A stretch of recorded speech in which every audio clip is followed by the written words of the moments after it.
આવો નજીક થઈએ. શ્રી સ્વામિનારાયણ સત્સંગ સમાજ મૂર્તિબાગ સુરત આયોજિત અક્ષર નિવાસી ધર્મેશભાઈ હિંમતભાઈ ગજેરાના મોક્ષાર્થે સપ્તાહ પારાયણ સત્સંગ જ્ઞાન યજ્ઞ ચાલી રહ્યો છે. વાલા ભક્તો, એમના યજમાન પદે આજે પારાયણ અંતર્ગત રવિ સભા આવો નજીક થઈએ. વિક્રમ સંવત 2080 માક્ષરવદ એકાદશી સફલા એકાદશી તારીખ 7/1/2024 રવિવાર. સફલા એકાદશીમાં આજ આપણે આ રવિ સભા સાંભળીને અંતઃશત્રુને જીતીને સાફલ્ય પ્રાપ્ત કરવું છે. અને વળી આજને સોનામાં સુગંધ ભળે એવી અદ્ભુત વાત છે. શ્રી સ્વામિનારાયણ મહામંત્ર એનો 222મો પ્રાગટ્ય દિન છે. સંવત 1858માં ભગવાન સ્વામિનારાયણે આ સફલા એકાદશીને દિવસે સૌને સફળ બનાવી દેવો મહામંત્ર પોતાના શ્રી મુખથી બધાને આપ્યો હતો. ભગવાને આ મંત્ર હવના કાનમાં આપ્યો કે આનું તમે ખૂબ પ્રેમથી સ્મરણ કરજો. અને આપણે પણ આ વિક્રમ સંવત 2080નું વર્ષ સ્મરણ વર્ષ તરીકે જ કન્ટિન્યુઅસ ચાલુ રાખ્યું છે. થોડોક અંદર ભાવ ઉમેરવાની અમે ભલામણ કરી છે. વાલા, બ્રહ્મ ભાવે હરિસ્મરણ કરો, અભ્યાસ કરીએ. અભ્યાસ થશે તો સફળતા જરૂર મળશે. આવો નજીક થઈએ. ટોપિક છે લાચારી કે આજ્ઞાકારી. સંસારની બધી માથાકૂટ ને ધડાકૂટ છે એવું માનવાને કોઈ કારણ નથી કે કોઈ પણ વાત અમને ન અડે કે તમને ન અડે. હાવ સ્પેશિયલ હોય તોય પણ એમાંથી કાંઈક અમને મળે, અમારી સ્પેશિયલ વાતમાંથી કાંઈક તમને મળે. લેવા જેવો પાર્ટ આપણે સમજીને લઈએ તો આપણને આ કામમાં આવે જરૂર.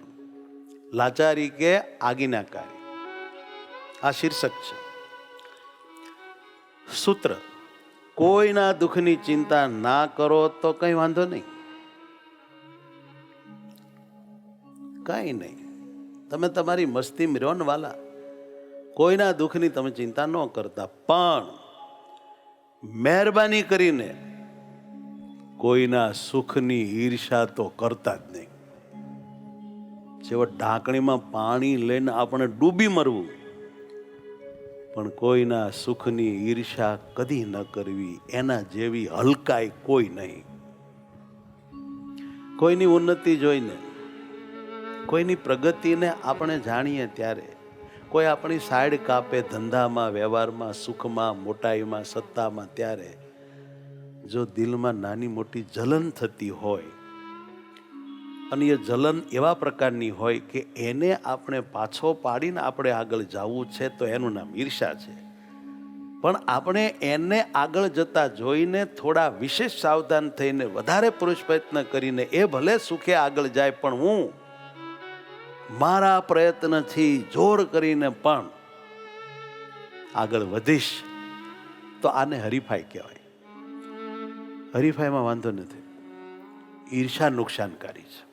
કોઈમાંથી પ્રેરણા લઈને આપણે પણ પુરુષ પ્રયત્ન કરીએ ને કોઈ પણ માર્ગમાં આગળ વધીએ તો બેટર, એમાં કાંઈ નુકસાન નથી. પણ બીજાને પાછા પાડવાની ભાવના, બીજાને ઊભા રાખવાની ભાવના, બીજાને નડીને એને દુઃખી કરવાની ભાવના, અને એ દુઃખી થાય ત્યારે અંદર થોડું સારું લાગે, મજા આવે, એ જ દુષ્ટતા, નીચતા, હલકાઈ, એનું નામ ઈર્ષા. આમ તો એ સર્વવ્યાપી છે. ક્ષમા કરજો મને, હું કાયમ કહું છું, એક ભગવાન સર્વવ્યાપી છે ને એક ઈર્ષા સર્વવ્યાપી છે. બધે જ હોય. આ એટલું ખરું કે આપણે એને ઓળખતા ન હોઈએ કે આ મારામાં છે. હોય ભલભલા મોટા મોટામાં પણ હોય. વિશ્વામિત્ર જેવામાં પણ આનંદાનંદ સ્વામી કે મહારાજ ઈર્ષા તો રહે છે. કેવા નિખાલસ સાધુ, ભર સભામાં બોલ્યા. અને માનની હગી દીકરી માન થોડું ઘણું આપણામાં હોય એટલે ઈર્ષા હોય હોય હોય વાલા. માનવું હોય તો માનો, ન માનો તો કાંઈ નહીં. અને સ્વામિનારાયણ ભગવાનની સભામાં કોણ કોણ બોલ્યા માનતો રહેશે એવું? બ્રહ્માનંદ સ્વામી, સુકમુનિ અને સુરાખાચાર્ય. વચનામૃતની વાત કરું, આ 3 જણા સભામાં એકરાર કરે છે કે માનતો છે. આપણે ભલે ન સ્વીકારીએ, આપણે બધા નિર્માનીના જાણે કે બહુ ઉચ્ચતમ મહાન પુરુષો હોઈએ એવું જ બધા માનીને જીવીએ છીએ.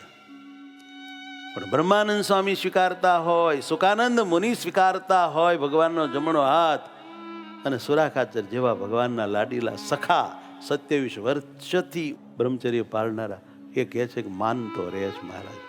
સાલી ચીકણી બલા છે, નથી હાવ ન ટળતું. તાળી દબાવી રાખીએ છીએ પણ ઉછાળા તો મારે છે. બરોબરિયા જ્યારે અપમાન કરે ને ત્યારે ધુઆ ફુઆ થઈ જવાય છે માનને લઈને. હાવ શુદ્ધ થવું હેલું નથી હો, અઘરું બહુ છે. દોષો તો મારા બેટા જાતા જ નથી. કાઢી કાઢીને કેટલાય કાઢીએ તોય પાછું જોઈએ ને તો હોય પાછા માલકર. કેવી ખતરનાક માયા છે. ભવસાગરના નીર તરી જાવું હામે પાર, પણ મારા વાલા અઘરું જ. એક વાત કહું, મોટાને શરણે નિખાલસપણે ગયા વિના, એને હોપાયા વિના, એ કે એમ કર્યા વિના કોઈ દી જીવ માયાથી મુક્ત થાય જ નહીં. એને જવું હોય ને જાય, માયા મૂકે જ નહીં. પણ કોઈ મોટા મળી જાય અને હાથ ઝાલે અને આપણે એને મન હોપી દઈએ અને ગમે એમ વધે, ગમે એવા કડવા શબ્દ કે, ગમે એમ ટડકાવે તો પણ હવડું જ લઈએ.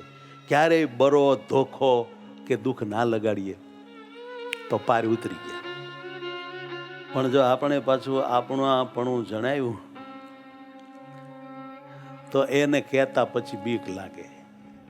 અને જેને આપણને વઢતા ટોકતા બીક લાગે એને આપણે આપણું મન હોપ્યું નથી, અર્થાત કે આપણે એને હોંપાણા નથી. એને જો હોંપાણા હોઈએ, સમર્પિત થયા હોઈએ તો એને ડર ન લાગવો જોઈએ. જેને આપણે સોંપાઈ ગયા છીએ એને આપણને કહેતા વઢતા રોકતા ટોકતા ડર ન લાગવો જોઈએ. ડર લાગે છે ત્યાં સુધી આપણે હોંપાવામાં કાંઈક કસર છે, ભૂલ છે, એ આપણે સમજવું જોઈએ. ઉપરથી આપણે એને ધમકાવતા હોઈએ, એની બીક લાગે છે. એટલે બાપા લાગે છે ની, એ તો અમારે તમને કેમ કેવું. ઈર્ષા ના કરાય. હા, થઈ શકે તો કોઈના સુખ દુઃખમાં મદદ તો કરાય. કેમ? જે નિરપેક્ષ સેવા, નિસ્વાર્થ સેવા કરવાથી સંતોષ મળે છે અને સુખ મળે છે, બેય મળે છે. માનો લાસ્ટ સંશોધનમાં એવું આવ્યું છે કે માણસ જે સુખ અનુભવે છે એ સુખ બીજાને મદદ અને સેવા કરવાથી જ પામે છે. બંગલાથી નહીં, ધનથી નહીં, નોકર ચાકરથી નહીં, મોટા મોટા ફાર્મ હોય એનાથી નહીં. ખૂબ ધંધા હારા હાલતા હોય ને, ભલે તમને જરા એનાથી સંતોષ જેવું લાગતું હોય, પણ એ તો ભ્રમ છે.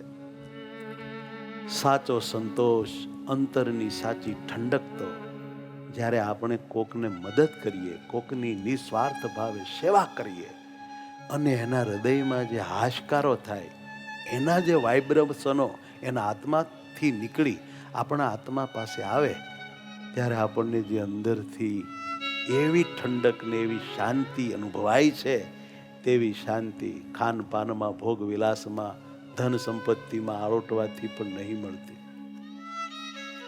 માટે નિસ્વાર્થ સેવા થાય તો કરજો.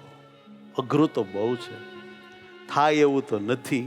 સેવા તો બધાથી થાય એમ ન થાય એમ નહીં, મદદ બધાથી થાય, પણ નિસ્વાર્થ નિરપેક્ષ સેવા કોઈક વિરલો કરે, બધાનું કામ નથી. કોઈ કરતા હોય એવી રીતે નિસ્વાર્થ સેવા કરી શકતા હોય એને દેવતાઓ પણ વંદન કરે છે. એક નાનકડી વાર્તા કહું છું. અમદાવાદની એક જ સોસાયટીમાં પાડોશમાં રહેતા એક સરોજબેન અને એક શોભનાબેન. એક દિવસ સરોજબેને શોભનાબેનને એવું કહ્યું કે બેન, તમે માસિક ધર્મના 3 દિવસ રસોડામાં કશું કામ ન કરો તો પણ તમારા ઘરને કોઈ અસર થતી નથી, કારણ કે તમારો દીકરો અજય બહુ ડાયો આખું રહોડું 3 દિવસ કમ્પ્લીટલી સંભાળી લે છે. તમારે તો બહુ જ આજ્ઞાકારી પુત્ર છે હો શોભનાબેન. બેનને બહુ ગમ્યું. એના દીકરાના વખાણ થયા ને ટાઢું હિમ જેવું લાગ્યું. તરત શોભનાબેને ઉમંગથી કહ્યું કે હા હો સરોજ, મારો દીકરો તો છે જ લાખોમાં એક. નાનપણથી જ અજયે મને દરેક કામમાં મદદ કરી છે. દરેક કામમાં. એણે ક્યારેય વિચાર્યું નથી કે હું પુરુષ છું, હું મર્દ છું, મારે આવા બૈરાને કરવા જેવા કામ ન કરાય. આ એના બાપા જરા એવા, પણ દીકરો એવો ડાયો છે કે ન પૂછો વાત. અને એના આ વર્તનથી મારું હૃદય ઠરે છે ને ગર્વ અનુભવે છે. આવી વાત થતી હતી. ધીમે ધીમે સમય વીતતો ગયો. થોડા દિવસો પછી અજયે દિવ્યા નામની છોકરી સાથે લગ્ન કર્યા. અજયનું પ્રમોશન થયું, તેથી એને મુંબઈ સ્થાયી થવું પડ્યું. થોડા મહિના પછી અજયે એના માતા પિતા અને બહેન સોનિયાને પણ મુંબઈ થોડા દિવસ હરવા ફરવા બોલાવ્યા. પુત્રવધુ દિવ્યાએ તેમના આવતા પહેલા જ બધી તૈયારીઓ બરાબર કરી રાખી. રસોડામાં પણ ઘણા પ્રકારના પકવાન બનાવીને તૈયાર રાખ્યા હતા સાસુ સસરા માટે. આવી સાર સંભાળ જોઈને શોભનાબેનની પ્રસન્નતાનો કોઈ પાર રહ્યો નહીં. વેકેશનના દિવસો હતા, તેથી અજયે 5 દિવસ સુધી એના પરિવારને ખૂબ જ સારી રીતે સમય આપીને મુંબઈના સારા ફરવાલાયક સ્થળોએ ફેરવ્યા. દિવ્યાએ પોતાના સાસુને રસોડામાં એક પણ કામ કરવા દીધું નહીં. શોભનાબેનને એમના સાસુ કહે તે પહેલાં જ દિવ્યા તેમના માટે બધી વસ્તુ તૈયાર રાખીને હાથ જોડીને ઊભી રહેતી. બા બોલો, કાંઈ પણ હોય કહેજો. પણ એક નાની એવી ઘટના ઘટી ગઈ 6થા દિવસે. શું થયું કે રોજિંદા કામમાં વ્યસ્ત દિવ્યા અચાનક સમોસા તળતા દાજી ગઈ. તેલ ઢોળાનું હાથ ઉપરને પેટ ઉપર પરપોલા થઈ ગઈ. દિવ્યાની ચીસો સાંભળીને ઘરના બધા સભ્યો રસોડા તરફ દોડી ગયા. દિવ્યાને તાત્કાલિક હોસ્પિટલ લઈ જવામાં આવી અને તેને તાવ પણ આવી ગયો. ડૉક્ટરના કહેવા પ્રમાણે દિવ્યા માટે આરામ ખૂબ જ જરૂરી હતો. આ અચાનક આવી પડેલી જવાબદારીના કારણે દિવ્યાના સાસુને હવે બધું રહોડું સંભાળવું પડ્યું. કમને મોઢું ચડાવીને ડોહી માંડ્યા રહોડામાં કામ કરવા. અને અજય પણ બિચારો, એની પત્ની હતી, બીજા તો કોણ એની સરભરાને સેવા કરે. એકબીજાને મુશ્કેલીમાં માંદગીમાં મદદ ન કરે તો એ જીવન સાથી શેના? અહમના ઠૂંઠા કહેવાય. પણ અજય એવો ઠૂંઠો નહોતો. એ દિવ્યાની સંભાળ રાખવામાં કોઈ કસર રાખતો નહોતો. ઉપરાંત બાથરૂમ સફાઈ, કપડાં ધોવા, કચરા પોતા કરવા વગેરે તથા દિવ્યાને થોડા સમયે દવા આપવાનું કામ પણ એનો પતિ એની ફરજ સમજીને બહુ ભાવથી કરતો હતો. અને આ બધું કામ વધી ગયું. વળી દિવ્યા અને અજયને ઓળખતા લોકો ક્યારેક પાછા ખબર અંતર પૂછવા આવે આપણી સંસ્કૃતિ પ્રમાણે. તેથી એની સરભરામાં પણ અજયને ઊભું રહેવું પડતું. અજયના મમ્મી ઘરમાં બનતું આ તમામ કામ ચૂપચાપ જોતા રહેતા હતા. એને બહુ આ વાત ગમતી નહોતી કે માળો એની બૈરીની સેવા કરે છે. અજય ઘરનું આટલું બધું કામ કરતો ને તેનાથી ડોશીને સહન થતું નહોતું. પણ આ બધા કામો કરવાની પોતાને તો ક્ષમતા હતી નહીં. એટલે અજયને એમ પણ ન કે તું કાંઈ કરતો નહીં, બધી સેવા દિવ્યાની હું કરીશ. ડોશીને વેંત તો હતો નહીં, ઈર્ષા કરવા સિવાય કાંઈ હતું નહીં. થાય વેંત વગેરેના જ ઈર્ષા કરે. વેંત હોય ને એ તો બધા મહેનત કરે. ઈર્ષા કરે એ બધા નમાલા, આળસુ, ભંગારિયા, કાંઈ નહીં કરવામાં સમર્થ નહીં. ડોશી ઈર્ષા કરે છે. અને આ જગતમાં પુત્ર અને પુત્ર વધુનું સુખ જોઈને કેટલી સાસુઓ વગર ડીઝલ પેટ્રોલે બળતી જ હોય છે. હા, એને વારસામાં સુખ મળ્યું બળવાનું. અમે તો આવા કપડાં નહોતા પહેરતા, અમે તો આમ નહોતા કરતા. તમારો જમાનો આખો ગાડા ખેડૂનો હતો. એમાં ક્યાંથી હોય? હારે બેન ફરવા જાય છે. એના બાપા હારે હું કોઈ દી ગઈ નહોતી. વાલા ભક્તો, દિવ્યા પોતાની રીતે આ બધું કામ કરવા સક્ષમ નથી. એ જાણતા હોવા છતાં, સાંભળજો, જાણતા હોવા છતાં અજયના મમ્મીને હવે દિવ્યા પર ગુસ્સો આવવા લાગ્યો. કોના પર? દિવ્યા ઉપર. હવે દિવ્યાનો તો વાંક શું હતો? એ તો દાજી ગઈ હતી. કદાચ ગુસ્સો અજય ઉપર આવે તો હાલે કે મારો રોયો એની સેવામાં પડ્યો છે. ખીજાય છે દિવ્યામાં.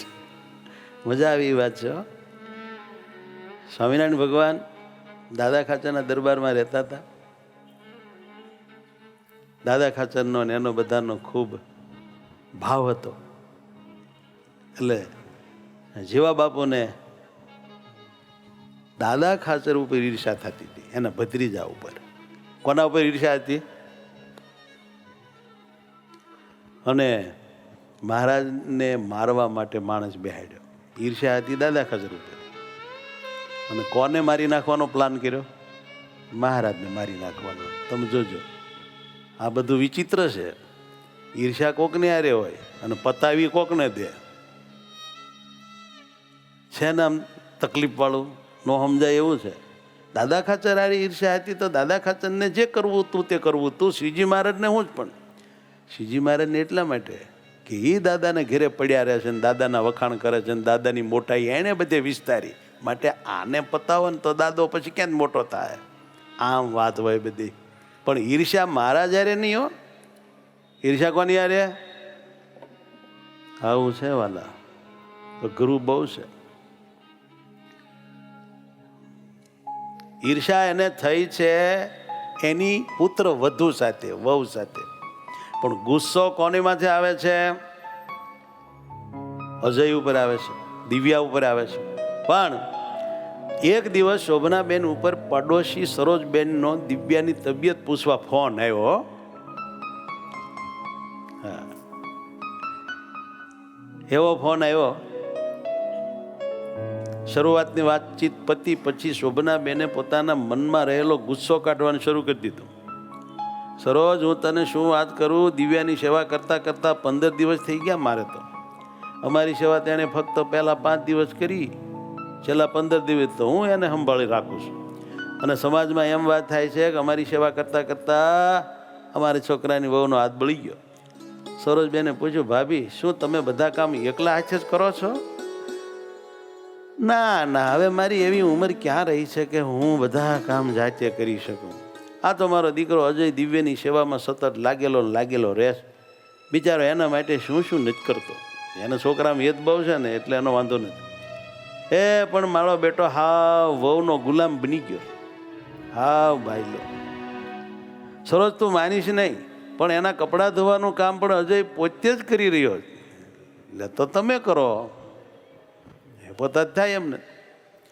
મને કંઈક થઈ જતું ત્યારે મારા પતિ એક ચમચી પણ મને ઉપાડીને આપતા નહોતા. લ્યો અજયના બાપા. અને અહીંયા દીકરાની હાલત જુઓ. દિવ્યા એટલી બધી પણ ક્યાં વળી બળી ગઈ છે. ઘરમાં જ્યારે આટલા બધા લોકો કામ કરતા જોવા મળે ત્યારે શરીર પોતાની મેળે જ અધર તારાથી તારા થઈ જાય જ બાપા. હાથે કરીને પછી વધારે માંદા પડી જતા હોય. આટલી વાત કર્યા પછી શોભનાબેને ફોન પૂરો કર્યો ને ફોન નીચે મૂકીને પાછળ ફરીને જોયું તો સામે પોતાનો પુત્ર અજય ઊભો હતો. એ આ ફોન સાંભળી ગયો અને એના દિલમાં બહુ દુઃખ થયું કે મારી બા હું બીજાને આવી વાતો કરે. અજયની આંખમાં આંસુ આવી ગયા હતા. શોભનાબેને જોયું અને ડરી ગયા. પછી અજય બોલ્યો, બા તમે સરોજ માસીને આ બધું શું કહ્યું? માં, જીવનમાં કાતર નહીં પણ સોય બનીને રહ્યો. કાતર 1 માંથી 2 કરે છે, જ્યારે સોય 2 માંથી 1 કરે છે. બા જરા એવું કામ કરતા શીખો. અજય બોલ્યો કે તરત એના પિતા વચમાં ટપક્યા. શું કહ્યું? અજય, તે શું કહ્યું? તારી બાની શું ભૂલ છે? જે હકીકત હતી તે બધી તારી બાઈ કહી. દિવ્યાએ તો તને લાચાર બનાવી દીધો છે, લાચાર. આ તને કહ્યું. ઘણા દિવસ થવા આવ્યા, બહુ સેવા થઈ ગઈ. હવે ક્યાં સુધી આવું લાચારી ભરેલું જીવન તું જીવતો રહીશ? મરદ છો, મરદનું કામ કર. એમ એના બાપા બોલ્યા. બરાબર પંપ માર્યો. પણ પપ્પા એ દાજી લે હવે જરીક દાજી ગઈ છે, પણ હાલી ચાલી શકે તો છે, અને ઘરના નાના મોટા કામ તો કરી શકે ને, એમાં હું મોટી દાજી ગઈ છે. અજયે કહ્યું, મમ્મી પપ્પા તમે બંને આવું કેવી રીતે વિચારી શકો? પત્નીની સેવા કરવામાં કેવી લાચારી, એ તો ફરજ છે. માં, મને આવું વિચારીને આશ્ચર્ય થાય છે કે આ એ જ માં છે જે મહિનામાં 3 દિવસ મારી પાસેથી રસોડાનું તમામ કામ કરાવતા, કચરા પોતા વાસણ ઉટકાવવા બધું, ત્યારે દીકરો આજ્ઞાકારી લાગતો નહીં બા? તમને ત્યારે હું આજ્ઞાકારી લાગતો ને, તમે બધું ઢહડાવો મારી પાસે. અને આજે મારે નોંધ છૂટકે મારી પત્નીની બીમારીમાં થોડી સેવા કરવી પડી, એમાં મારી લાચારી થઈ ગઈ, અને તમારે જ કોઈને કરવી નથી. હવે હું લાચાર લાગુ છું. જ્યારે હું રસોડાના બધા કામ કરતો ત્યારે તમે બધાને ગર્વથી કહેતા હું તમારા દૂધનું ઋણ ઉતારી રહ્યો છું, અને મારી પત્નીની સેવા કરીને હું શું પતિની ફરજ નિભાવી રહ્યો નથી? બોલો.